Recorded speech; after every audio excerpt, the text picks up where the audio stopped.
जोंनि बर'नि जारिमिनाव जोबोद मोनसे गोजोनथाव खौरां। बर' माहारिनि जारिमिनाव जोबोद मोनसे गोजोननायनि बाथ्रा जे फैगौ मे दाननि 1 अक्ट'खालि 4 रिंगायाव जोंनि दिल्लीयाव जोंनि बर'नि बिफा, जोङो जायखौ 1990 मायथाइनि 1 मे दानखालि 1 मे खालि बिफा होननानै जों गनायनानै लादोंमोन, बड'फा उपेन्द्रनाथ ब्रह्म।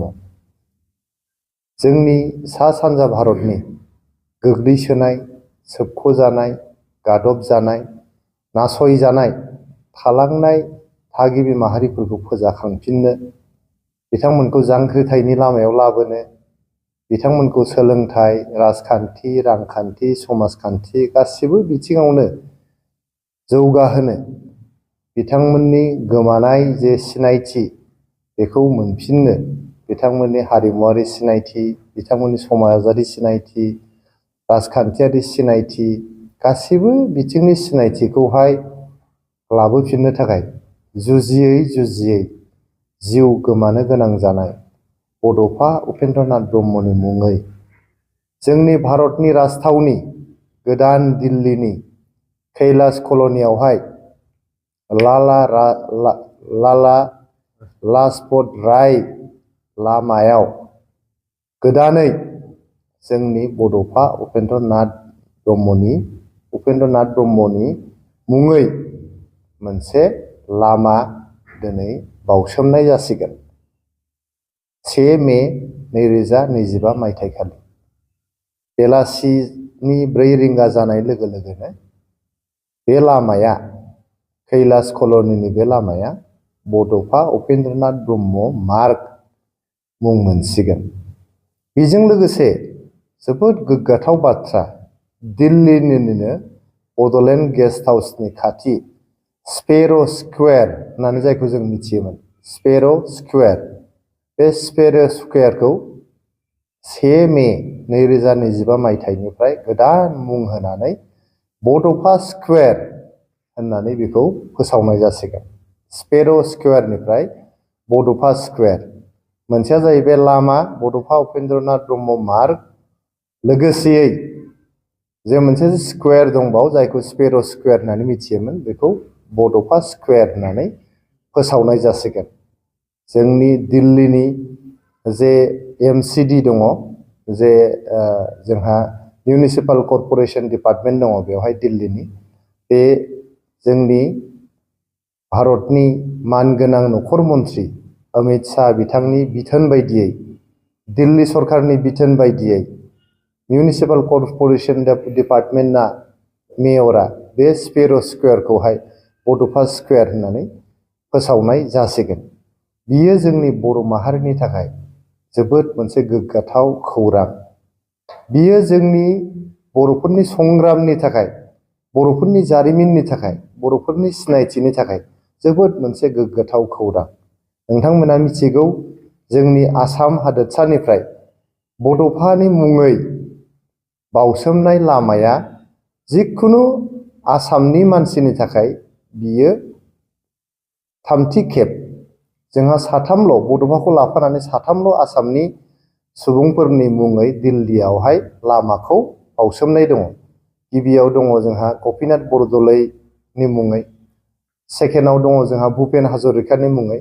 दिनै आसामनि गेदेमाफोरनि 3थि सुबुं, बे जाबाय उपेन्द्रनाथ ब्रह्म, जोंनि बर'फोरनि आंगोनि बिफा, असे बिफा, जायखौ जोङो गोसो गोरबोजों मान होयो, जायखौ जोङो गोसो गोरबोजों मोजां मोनो। बड'फा होनोब्लानो जोंनि थैया दुंखाङो, जोंनि गोसो मोदोम गासिबो दुंखाङो, आरो जोङो बिथांखौ माननि नोजोरजों सनमान होनानै गंग्लायनानै जों मान होयो।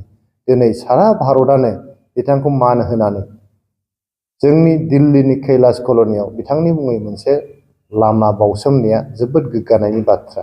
बेजों लोगोसे मोनसे स्कुवेरखौ बड'फा स्कुवेर होननानै जे दिनै मुं थिदों, बेयो जोंनि थाखाय जोबोद गोग्गानायनि बाथ्रा। जोङो UPPL हानजानिफ्राय जोंनि भारत सरकारखौ, दिल्ली सरकारखौ, आसाम सरकारखौ आरो बिटिसि सरकारखौहाय गोसो गोरबोनिफ्राय जोबोद जोबोद साबायखर होदों। बेजों लोगोसे बे लामाजों आरो स्कुवेरजों लोगोसे बे जायगायावनो बड'फानि मुसुखा मोनसेबो बेखेवनाय जासिगोन। 8 फुट गोजौनि बड'फानि मोनसे मुसुखा बेखेवनाय जासिगोन। दा बेफोर खामानिफ्रा जे जानानै थांदों बियो बर'फोरनि जारिमिननि गेजेरावनो जोबोद गोग्गाथाव बाथ्रा। थांनाय बोसोरब्रै खावसे बोसोर जोंनि प्रमद बर' सारनि दैदेननायाव UPPLनि जे सरकार, जोंनि बड'फा उपेन्द्रनाथ ब्रह्मनि जे मावलांनाय हाबाफोर, बिथांनि मुं आरो बिथांनि सानस्रि सान्थौ बेखौ मुलुग दरबाराव फोसावनो थाखाय, फेहेरनो थाखाय, अराय गोजोर खालामनो थाखाय जोबोद हाबाफारिफोर मावदों। बेनि थाखाय जोंनि प्रमद बर' सारनि दैदेननायाव UPPL हान्जाया दुलाराय बर' फरायसा आफादजों लोगो नांनानै आरो गुबुन गुबुन बर' माहारि आफादफोरजों लोगो नांनानै 31 मार्च जे बड'फा उपेन्द्रनाथ ब्रह्मनि जोनोम सान, बे जोनोम सानखौ फरायसा सान हिसाबै जोङो आसाम सरकारखौ फोसावहोनो हादों। दिनैहाय आसाम नाङैनो 31 मार्च सानखौहाय फरायसा सान हिसाबै फोसावबाय आरो बेखौ आसाम नाङैनो बेखौ फालिनो गोनां जाबाय। थामथियाव जोंनि थुलुंगाफुरिखौ, जाय थुलुंगाफुरिया जोंनि साफ्रोमबो बर' माहारिनि फिसाफोरखौनो, बुहुमनि दाब दाब जायगायाव थानाय बर' फिसाफोरखौ, बर' फिसाल' नङा, जायफोर जोंनि थागिबि माहारिनि सुबुंफोर दं बिथांमोनखौ थुलुंगाखांहोयो। बे थुलुंगाफुरियावहाय 10 कौटि रां बाहायनानै बे थुलुंगाफुरिखौ फोसाबनाय, फाहामनाय, जौगाखांहोनाय आरो साबना हामना खालामनानै दिहुननायनि थाखाय 10 कौटि रां होनानै थुलुंगाफुरिखौहाय दिनै जौगाखां थाखोनि मोनसे थावनि बेखौ खालामनाय जाबाय। दाखालिसो बड'फानि जोनोम गामि बरागारियाव, दतमानि बरागारियावहाय बिथांनि मोनसे मुसुखा गायसननाय जाबाय। लोगोसेयैहाय मोनसे लाइब्रेरि, गिदिर मोनसे लाइब्रेरि बेवहाय फसंनाय जाबाय। थाखानाय लाइब्रेरिखौ फोसाबनानै गिदिर मोनसे लाइब्रेरि खालामनो थाखाय बेखौ आखायाव लानाय जाबाय। दा बेबायदिनो बड'फानि लेगेसि, बड'फानि मावलांनाय हाबाफारिफोर, बड'फानि सान्थौ सानस्रिखौ मुलुग दरबाराव फोसावनो, फेहेरनो आरो अराय गोजोर खालामनो थाखाय गोबां बिथांखिफोर, गोबां हाबाफारिफोर लानाय जादों। बै रायजो राजाफोर बयबो जोङो जोंनि भारत सरकारनि मानगोनां प्रधान मन्त्रि नरेन्द्र मदिजिखौ, नखर मन्त्रि अमित शाह जि बिथांखौहाय, आसामनि गिबि मन्त्रि डक्टर हिमन्त बिश्व शर्मा सारखौ आरो जोंनि बिटिआरनि गाहाय प्रमद बर' सारखौ जों गोसो गोरबोनिफ्राय साबायखर बावनि। बिथांमोननि दैदेननायाव, बिथांमोननि नाजानायाव दिनै बड'फा उपेन्द्रनाथ ब्रह्मनि मुङा खालि नेसनेल लेभेलावल' नङा, इन्टारनेसनेल लेभेलाव, मुलुग दरबाराव दिनै बिथांनि मुंखौ मिथिनो हानाय जाबाय। दिल्लीयाव जायफोर मानसिफ्रानो फैगोन आरो बै ओनसोलफ्राव थांगोन, बड'फानि मुङै मोनसे स्कुवेर, बड'फा स्कुवेर, बेजों गिदिंनानै थांनो गोनां जासिगोन। दिनैहाय बे कैलाश कल'निनि बे लामाजों बड'फा उपेन्द्रनाथ ब्रह्म मार्गजोंहाय जोङो दिनै दावबायनो गोनां जासिगोन आरो बड'फा उपेन्द्रनाथ ब्रह्मनि जे मुसुखा स्टेचु, बे स्टेचुखौ नुनानै बयबो दिनै मुलुगनि मानसिफ्रा बड'फा उपेन्द्रनाथ ब्रह्मआ सोर, बड'फा उपेन्द्रनाथ ब्रह्मआ बर' माहारिनि जे बिफा, बेखौ मिथिनो मोनसिगोन।